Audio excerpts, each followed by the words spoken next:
You are listening to the People First podcast. People First is a self-advocacy group run by people with learning disabilities, and People First podcast is a platform to raise awareness about real issues that affect people with learning disabilities in our community and all around the world. We aim to inform and entertain our listeners by interviewing interesting guests and talking about the things that really matter to us. This is like having a stage to speak out and get our voices heard.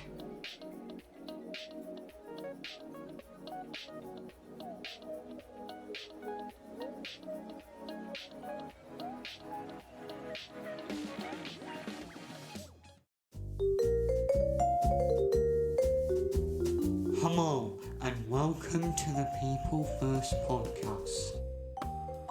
On this week's episode, we welcome David from Open Country, an organisation that helps make the countryside accessible to people with disabilities. Thank you for coming in and speaking to us today, David. We hope you enjoy being on the show and we look forward to hearing more about your work. Thank you, Luke. I've had a great time meeting People First in this lovely building.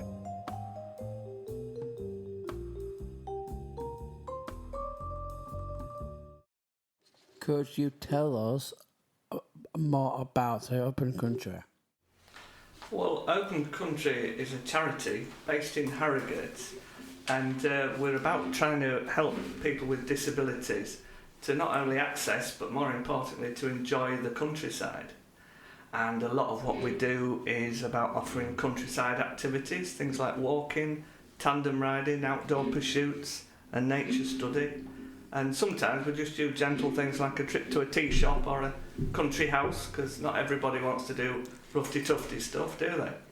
And we just try and do the activities that our members like us to do. And then because we can't reach everybody who'd like to get out in the countryside by taking them out in a minibus, we also offer a lot of information, advice and publications so that maybe they can get out under their own steam.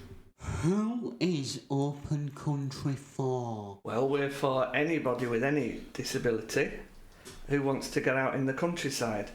So a lot of our members would have learning disabilities, physical disabilities, visual impairments, mental health issues and people with head injuries. We don't currently have many people with hearing impairments, and we'd like to work on that in the next year or so, and that's one of our projects that we want to develop. That's excellent. What kind of activities do you run? Well, that's a good question. I sometimes light-heartedly say that we'll have a go at anything apart from four-wheel driving and naturism, but we haven't ruled the naturism out. So effectively we're a one-stop shop for getting out in the countryside. So be it walking, cycling, outdoor pursuits, we'll have a go at fishing. A couple of years ago some people jumped out of an aeroplane. I'm pleased to say we did give them a parachute. And then we do the arts and crafts and just whatever people tell us that they'd like to do. But it has to be outdoors and it has to be in the countryside. Where do your members come from and where do you do the activities? So most of our members come from Harrogate District, and we also have a brilliant project in Wakefield. But then we have activities that leave those places and do activities in Ripon, York, Wetherby, and we're setting up stuff in Selby and hopefully Leeds shortly. So those are our activities, the things that get us out there. But obviously all our publications and audio walks and information, that's available to anybody. Sometimes all over the country. That's brilliant, thank you. Why is it important for the countryside to be accessible? Well, it's just fair, isn't it? It's the right thing to do. I sometimes say that if you were running a bank or a supermarket or a bus company and your service wasn't accessible to everybody, you'd be a pretty rubbish manager, wouldn't you? it would be a pretty rubbish service. And so the countryside is no different. It's something that we all have a right to access. It's not a luxury, it's a right. And therefore, as far as is ever possible, it should be accessible to everybody. I agree. Can you tell us a bit more about the North Yorkshire Countryside Directory for people with disabilities? Certainly. So about 20 years ago, we realised that although we worked really hard offering our countryside activities, today, for example, we'll have about 5 activities going out. We're only scratching the surface with the number of disabled people in the community. So about 20% of the population has a disability, and we're not certainly working with that many. So our directory was a way of saying, well, if we can't take you out in our minibuses, maybe you could go out with your family, your friends, and your own community groups, or on your own.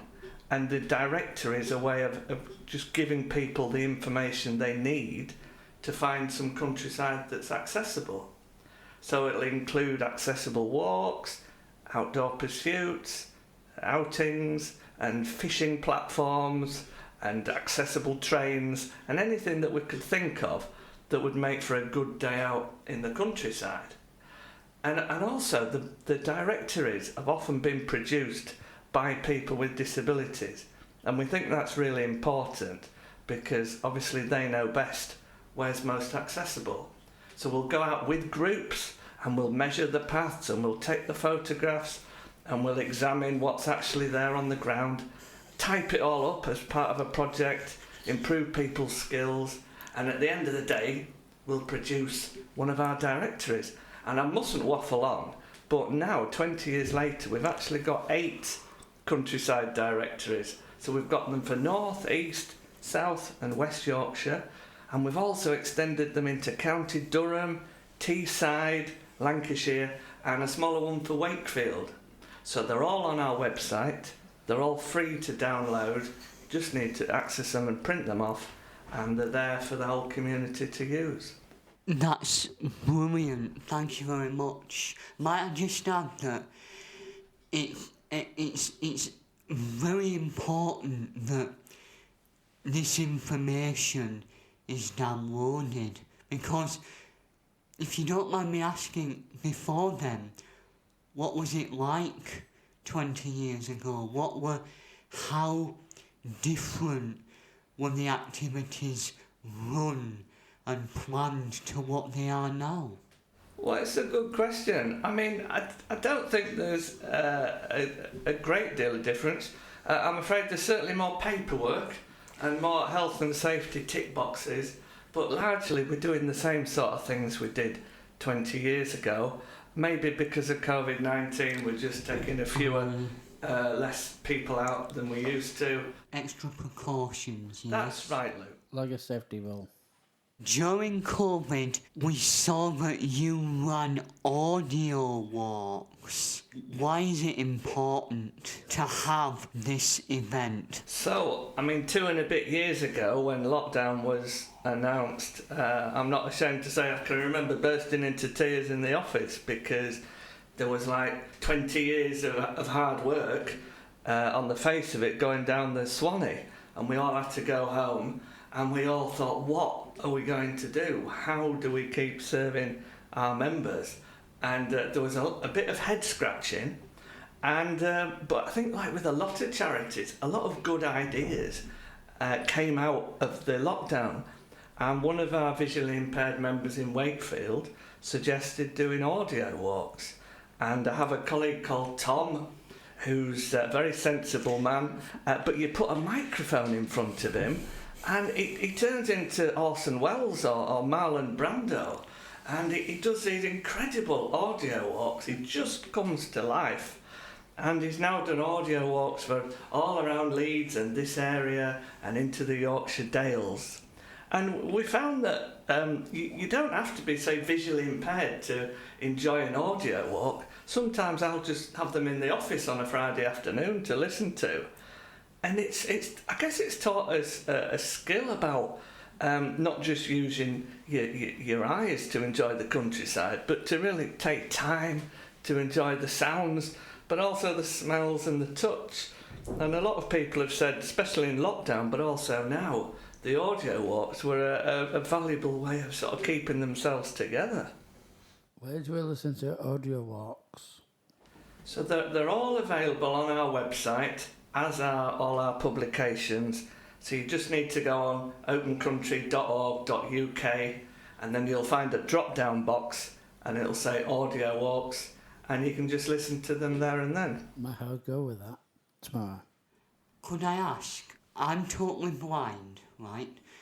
And I went to Henshaw for 3 years, and I actually, in my last year, I got to the open country cycling. Could you tell us a bit about that? Yeah, and I remember you, Luke. I was trying to get a chance to say, but I've been out on a tandem with you, Luke. Oh, you have? Yeah. When we used to meet at the college, and you came out with me, yeah. It's amazing, David, how much I've remembered from open country. Well, that's good. And we used to go out tandeming, which is great for visually impaired people. It's brilliant. It was a lovely experience. It was. What are Open Country's plans for the future? Well, we've got quite ambitious plans, really. So we've got a hub in Harrogate, like you've got a hub in Keighley. We've also got a second hub in Wakefield. And within the next 3 and a bit years, we want to find a third hub, which is a place that we run our activities from. And it's got to be in Yorkshire, and it's got to be not too close to Harrogate or Wakefield.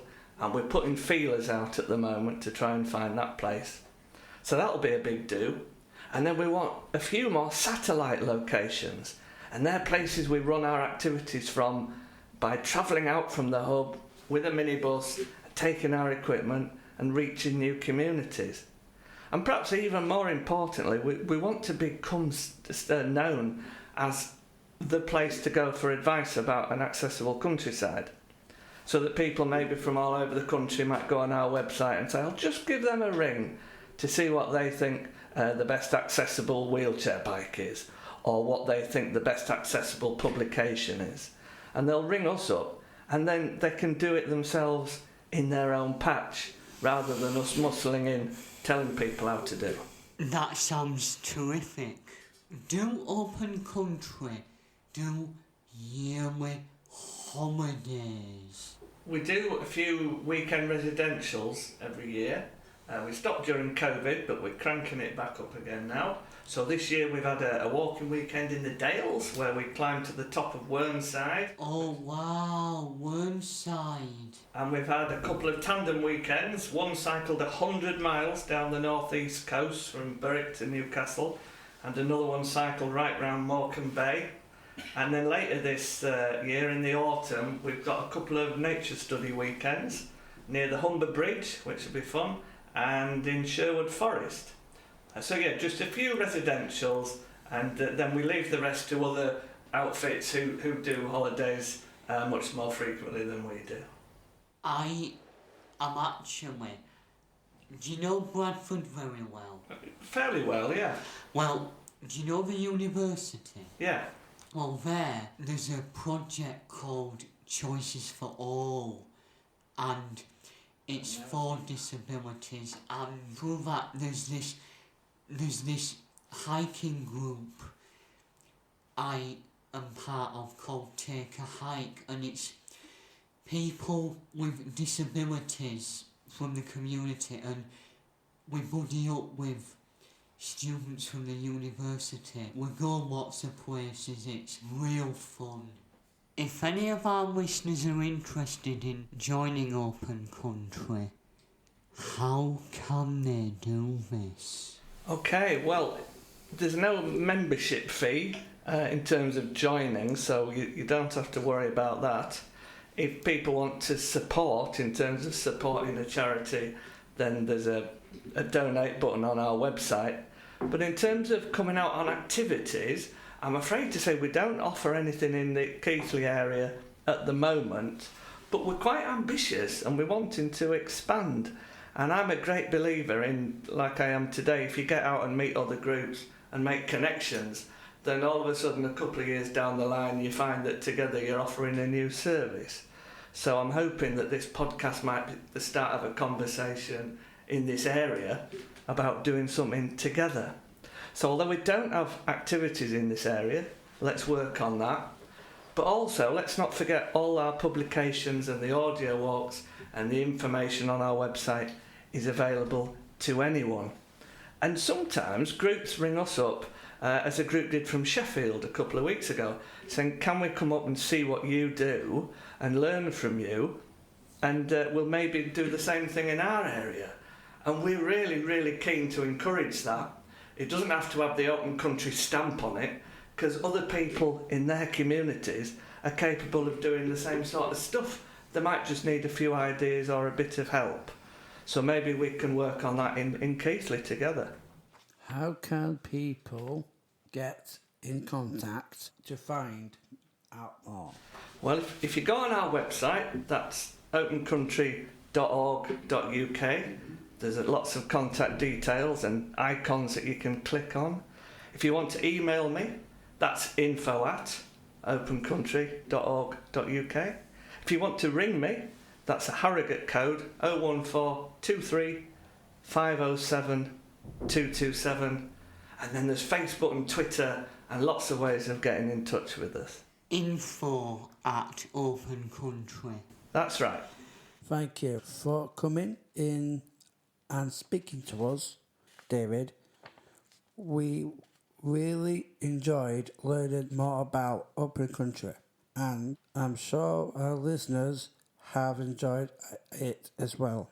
Good luck for the future, and we hope that Open Country continues to help people with disabilities access the countryside. Thanks for giving me the opportunity to do my first podcast. It's been a great learning experience, and I hope I haven't prattled on too much, but thank you.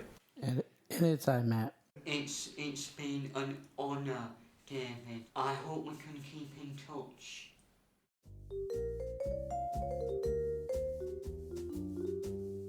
Please share the podcast with all your friends so we can grow and spread the important information we are talking about with as many people as possible. See you next time.